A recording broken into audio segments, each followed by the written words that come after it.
নমস্কার বন্ধুরা, আমি শ্রী এর রান্নাঘরে সকলকে স্বাগত। তো আমি আজকে একটা নতুন রেসিপি নিয়ে চলে এসেছি, কাঁঠাল দানা ভর্তা। তো আমি ফার্স্ট টাইম ট্রাই করছি, জানি না খেতে কেমন হবে।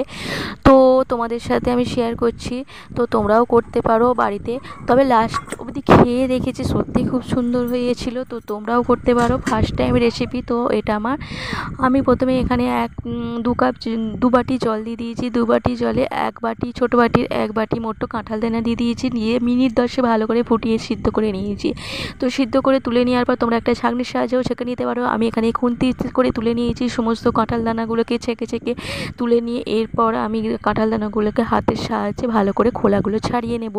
তো তোমরা ভালো করে খোলাগুলোও ছাড়িয়ে নেবে। তো আমি এখানে লাল খোলাটা সমেত পেস্ট করেছি। তো তোমরা চাইলে সাদাটা খোলাটা ছাড়াতে পারো। তো আমি এখানে অনেক টাইম ছিল না আমার কাছে একটুখানি টাইম ছিল, সেই জন্য আমি সাদাটা অবধি যেতে পারিনি, লালটা অবধি রেখে আমি পেস্ট করেছি। তো খেতে সত্যিই খুব সুন্দর হয়েছিল, অসাধারণ লেগেছিল। তো আমাদের বাড়িতে কাঁঠাল দানার চচ্চড়ি, কাঁঠাল দানার তরকারি সমস্ত কিছু হয়েছে, কিন্তু কাঁঠাল দানা ভর্তা এই ফার্স্ট টাইম ট্রাই করেছি। তো সত্যি খেতে সবারই ভালো লেগেছে। তো এখানে আমার কাঁঠাল দানাগুলো ছাড়ানো হয়ে গেছে। এরপর আমি শুকনো কড়াই মিনিট 5 ভালো করে নাড়াচাড়া করে নেব। তো আমি বেশি নাড়াচাড়া করব না, কারণ আমার সিদ্ধ করা রয়েছে কাঁঠাল দানাগুলোকে, আমার বেশি নাড়াচাড়া করলেও হবে। তারপর আমি শুকনো কড়াই সামান্য জিরে আর একটা শুকনো লঙ্কা দিয়ে ভেজে নিয়েছি। তোমরা চাইলে বেশি করে লঙ্কা দিতে পারো, যারা ঝাল খেতে পারো। তো আমাদের এখানে কম ঝাল খাওয়ার জন্য আমি এখানে শুকনো লঙ্কা দিয়েছি। তো আমি ওই সামান্য একটুখানি সর্ষের তেল দিয়ে দিয়েছি। সর্ষের তেলের মধ্যে গোটা স্টেক 10 রসুনের কোয়া দিয়ে দিয়েছি। তোমরা চাইলে একটু বাড়িয়েও দিতে পারো, স্বাদ অনুযায়ী, যে যার যেমন কাঁঠাল দানার ভর্তা করবে সেরকম দিয়ে দিতে পারো। তারপরে আমি ওই তেলে দিয়ে দিয়েছি পেঁয়াজ কুচিগুলোকে ভালো করে আমি বেরেস্তা করে নেবো। কাঁঠাল দানার সাথে পেস্ট করবো বলে সেই জন্য বেরেস্তা করে নিচ্ছি, আর কিছুটা বেরেস্তা রেখে দেবো। তো আমার সমস্ত পেঁয়াজগুলোকে ভালো করে বেরেস্তা করা হয়ে গেছে। আমি পেঁয়াজগুলোকে ভালো করে তুলে নিয়েছি। এরপর চলে গেছি আমি সোজা শিলে। তো আমি শিলের মধ্যে গিয়ে ভালো করে কাঁঠাল দানাগুলোকে আগে উল্টো পিঠ দিয়ে ফাটিয়ে নিয়েছি। ভালো করে টুকে ফাটিয়ে নিতে হবে, মাথাগুলো ফাটিয়ে নিলেই পরে ভালো করে পেস্ট করা যাবে। তোমরা চাইলে মিক্সিতেও পেস্ট করতে পারো। তো আমি এখানে মিক্সি নেই, সেই জন্য আমি শিলে পেটেই পেস্ট করছি। তো আমার কাছে যেটা ছিল আমি সেটাতেই পেস্ট করছি। তোমরা চাইলে মিক্সিতেও পেস্ট করতে পারো। তো আমি এইভাবে কাঁঠাল দানাগুলো ভালো করে সমস্ত পেস্ট করে নেবো, মিহি করে পেস্ট করে নিতে হবে। সত্যি কাঁঠাল দানার ভর্তাটা খেতে খুবই অসাধারণ লেগেছিল। আমার বাড়ির লোকের সবারই খুবই ভালো লেগেছিল। অন্যান্য তরকারি বলছে, আমার তো কাঁঠাল দানাটা খেতে সত্যিই খুব ভালো লেগেছে। তারপর আমি এখানে নিয়ে নিয়েছি পেঁয়াজ ভাজা, রসুন ভাজা, জিরে ভাজা, শুকনো লঙ্কা সমস্ত কিছু দিয়ে ভালো করে ভেজে ভালো করে আবার পেটে নেবো। তো আমি ওগুলো কাঁঠাল দানাগুলোকে ভালো করে তুলে নিয়েছি। কাঁঠাল দানা ভর্তাগুলোকে তুলে নিয়ে ভালো করে এগুলো পেস্ট করে নেবো। পেস্ট করে নেওয়ার পর সমস্ত কিছু দিয়ে ভালো করে পেস্ট করে নিতে হবে।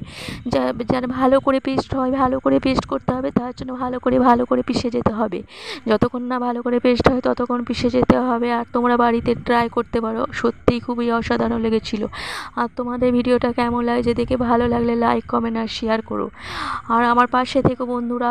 তো আমার এখানে পেঁয়াজগুলো, লঙ্কাগুলো ভালো করে পেস্ট করা হয়ে গেছে। এরপর আমি রসুনটা পেস্ট করে নিয়েছি। তারপর আমি কাঁঠাল দানা ভর্তাগুলোকে ভালো করে তুলে নিয়ে মিক্সড করে নিচ্ছি।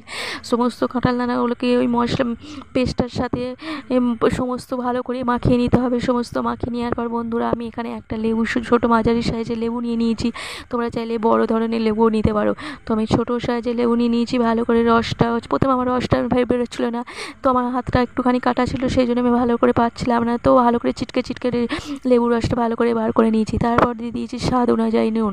তারপর দিয়ে দিয়েছি এখানে সর্ষে তেলের পরিমাণটা একটু বেশি লাগবে। তো আমি ভালো করে সর্ষে তেল দিয়ে ভালো করে মেখে নিয়েছি। সর্ষে তেলটা ভালো করে, কাঁচা সর্ষের তেল দিতে হবে, কাঁচা সর্ষের তেল দিয়ে ভালো করে মেখে নিতে হবে। তো বন্ধুরা এখানে আমার কাঁচা সর্ষে তেল দিয়ে ভালো করে মাখানো হয়ে গেছে। তারপর আমি একটা ভালো পাত্রে, একটা প্লেটের মধ্যে ভালো করে ভর্তাটা তুলে নিচ্ছি। তোমরা ভালো করে, তোমরা যে যেমন পাত্রে রাখতে চাও সেরকম রাখতে পারো। তো আমার এখানে ভালো করে ভর্তাটা তোলা হয়ে গেছে। তারপর আমি সর্ষের তেল দিয়ে একটুখানি কাঁচা সর্ষের তেল ওপর থেকে ছড়িয়ে দিয়েছি, দিয়ে ওপরটা ভালো করে মাখিয়ে নিয়েছি। কাঁচা সর্ষে তেল দেওয়ার পর বন্ধুরা আমি ভালো করে পেঁয়াজের বেরেস্তাটা ওপর থেকে ছড়িয়ে দিয়েছি দেখতে ভালো লাগার জন্য। শুধু আমি এখানে করিনি, আর একটা অন্যভাবে ট্রাই করেছি। ভালো করে গোল করে তার মধ্যে পেঁয়াজের বেরেস্তাটা ছড়িয়ে দিয়েছি। পেঁয়াজের বেরেস্তাটা ছড়িয়ে দেওয়ার পর বন্ধুরা আমি মাঝারি সাইজ একটা লেবু কেটে দুদিকের থেকে সাজিয়ে নিয়ে মাঝখানে একটা লঙ্কা দিয়ে দিয়েছি।